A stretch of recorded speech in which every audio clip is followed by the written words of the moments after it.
Awesome stories, find a chair. Awesome stories, find a chair, please.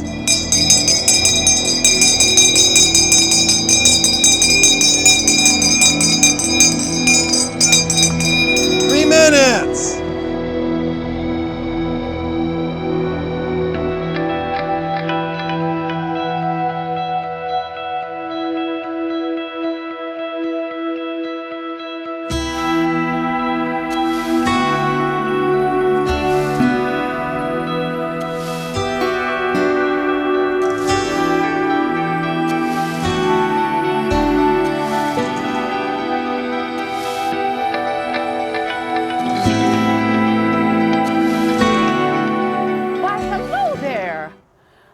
Lora Kyburz Blair. I was married to Matthew Blair III, grandson of Matthew Blair I, one of the original 4 Blair brothers. You'll hear all about his family today, but I'm a proud Kyburz, and I'm here to share my story. The Blair family had a knack for creating strong marriages, and I like to think I had one. There were some that didn't see it that way. They felt that Matthew had married beneath his station. Let me explain. Having been in the county since 1852, the Blairs were very successful by the time Matthew and I married in 1913. My husband, Matthew, worked down at the family business, and the Blairs were well known throughout El Dorado County and Sacramento. But I'll put my grandfather's legacy up against any of my husband's family. The Kyburz name was not as well known at the time. Since then, however, it has done quite well, thanks in large part to my grandfather Samuel, or Old Sam as he became known, and for a tiny spot named for him on the old Placerville Lake Tahoe Road, which is now Highway 50. My grandparents' arrival predates the Blairs by 6 years. Heck, it even predates the gold rush. My grandfather's role at Sutter's Fort and later in the discovery of gold at Coloma has been vastly underappreciated by historians. It dwarfs any silly lumber mills. Oh, but there I go getting petty. I was raised better. I was born in 1877 in the tiny little hardscrabble El Dorado County town of Clarksville. It's a ghost town today, but some of the buildings, including the house where I grew up, can still be seen standing just south of Highway 50 as one starts to ascend the foothills. I can see that picturesque old barn nestled in a huge meadow. It was the one-room schoolhouse of Clarksville, where I learned to read and write. I remember there was an old swing pole out front, and all of the kids would spend hours swinging. It was a good, if humble, childhood. Now, history hasn't always been kind to women of my generation. The men in our lives were well remembered, but the women were rarely mentioned. So I'd like to tell you a little more about myself. In the early 1900s, I was a school teacher throughout El Dorado County. Then when I married Matthew, I had to give up teaching. You see, in my time, women were not allowed to be teachers and wives at the same time. I loved my husband, Matthew, but I missed teaching. You might say I was able to continue caregiving in a different capacity, as Matthew and I had 4 children. One of our sons, Matthew Gordon Blair, grew up and became mayor of Placerville. Well, Matthew and I lived at 692 Main Street, Placerville. We had a wonderful house with an enormous front porch where our entire extended family would meet every year to watch the wagon train parade. Underneath our house, there were caves and a little spring that fed up through them and kept it so cool down there during the hot summer months. I remember going to the market every Friday and then spending the next 6 days putting up fruits and vegetables to last through the winter. Sadly, in 1940, Matthew suffered a stroke and was unable to continue with many of his chores. So I increased my chores. I didn't mind. You know what they say about idle hands. So the home is no longer a single-family residence. The top 2 floors are rented out as a home, and the ground floor is the home to Placerville Beer Garden. You know, sometimes I wonder, do they keep the beer down there to keep it cool in the caves? I don't know. Anyway, that's enough about me. I'd like to tell you a little bit more about Sam, my grandfather. Sam and his entire family emigrated from Switzerland in 1833 when he was only 23 years old. He met and married my grandmother, Rebecca, in Wisconsin, which was home to many Swiss immigrants. However, the lure of California soon drove them west in 1846. At the time, John Sutter was doing all he could to encourage emigration to his settlement at New Helvetia. My grandfather's leadership abilities were evident early on, and he was elected captain of his wagon company. It took them nearly 5 months to get to California. I can't imagine the difficulties they faced, and with 2 small children, no less. Well, they arrived in New Helvetia, later named Sutter's Fort, in late October of 1846, just ahead of early winter storms that shut down the Sierra Nevadas. In fact, they crossed the Sierras just days ahead of a much more ill-fated wagon company. A few decisions and a few days made all the difference for my grandparents.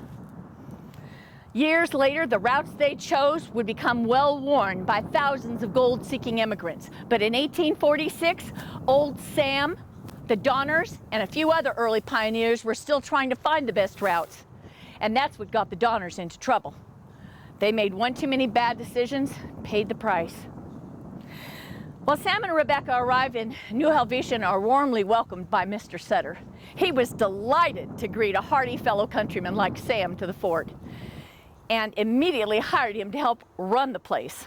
Now, land inside the fort was precious, but he had 2 rooms built for my grandparents, and they became known as the Kyburz Annex.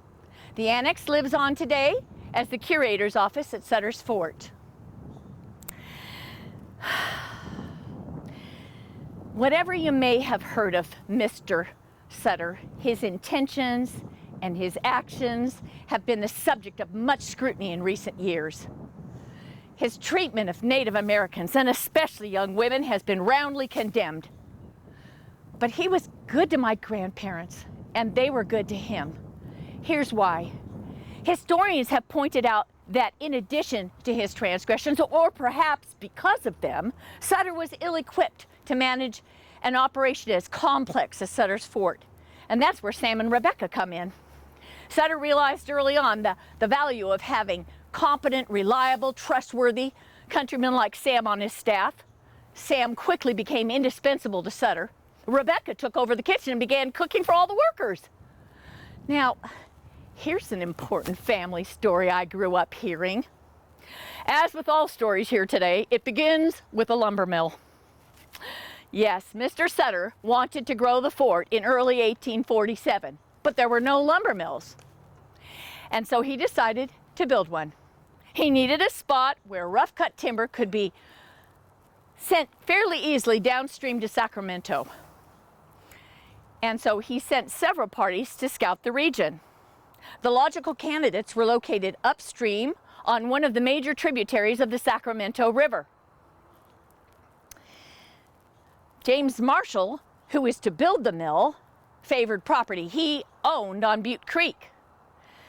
Family lore has old Sam recommending the Coloma site for Sutter's Mill, and James Marshall became convinced it was a good location.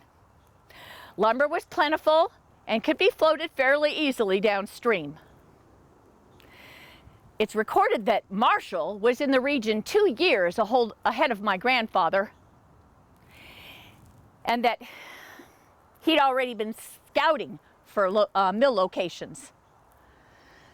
Then in 1848, January of 1848, gold was discovered in the tail race of the Coloma sawmill. The mill continued to operate for 2.5 years after the discovery of gold, but was shut down in favor of more efficient milling processes that didn't depend on the river in order to operate. That being said, my father Albert always felt that his father, old Sam, had never received proper recognition for his role in finding the Coloma site. Old Sam never kept a diary, and Sutter kept one, but it was lacking. I mean, at the time he was involved with the Bear Flag Revolt. I like to think it was a simple omission, but whatever the truth, it does not diminish my grandfather's importance to the success of the fort. After the discovery of gold, the fort got busy quickly, and providing housing was critical. So Sam and Rebecca left Sutter's employ and opened a boarding house of sorts at the fort. Initially, the business was successful, but like everything else in Sutter's world at the time, it ultimately failed. Now, grandfather was a good manager, but he was an unlucky businessman. With the gold rush booming, he and Rebecca wanted to open a shipping business in San Francisco.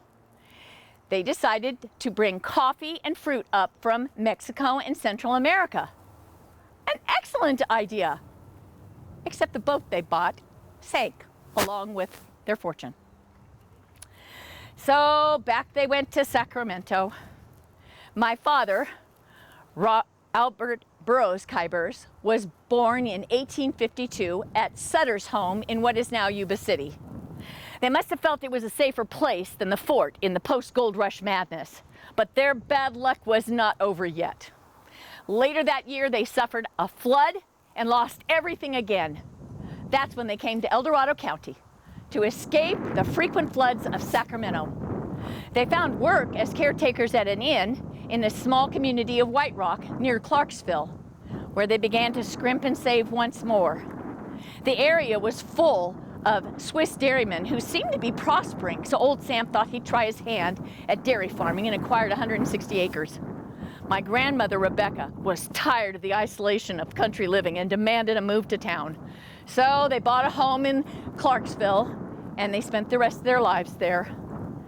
Grandfather was the Justice of the Peace at Clarksville for many years. In 1874, my father married Mary Ella Osgood, and they lived in Clarksville, and he helped out on the dairy. Father and Sam were active in many of the fraternal orders of the day and founding members of the Clarksville Grange, which met at the schoolhouse. In 1898, when old Sam passed, the Mountain Democrat called him a pioneer of pioneers in his obituary. I don't know what that actually means. I remember a sweet old man, a true pioneer, whose legacy and contributions went unrecognized. Shortly thereafter, my father purchased 120 acres in the area that's Cameron Park today. But then in 1900, he traded those acres along with $1,500 to buy a resort east of here near Silver Fork on Highway 50, where he was finally able to recognize his father's legacy. The United States Postal Service wanted to open a post office in the area then called Slippery Ford. My father was the postmaster and asked that he might be able to name the place after his father. And that's how the town of Kyburz got its name. The resort remained in the family, being run first by my brother and then by his son Al. It did well right through the Depression, being run by Al at that point and his wife Edna from 1929 until 1946. The resort had a coffee shop, a dining hall, 30 to 40 cabins, which rented for $22 a week, with including their meals. It was a lovely spot to escape the summer heat, and many Bay Area families did just that. After Prohibition ended, they got a liquor license and really made out. It was the only spot that you could get a drink between Camino and Lake Tahoe. Every drink cost 2 bits. For you youngsters here today, that means a quarter. Except that in today's money, it translates to about $6. Well, it's been wonderful to share family stories with you, and I thank you all for letting me share some of my memories of those times. I hope that next time you drive to Lake Tahoe, you think of our family and some of its contributions to this area. You know, I heard recently that the cafe at Kyburz has reopened. You might want to check it out.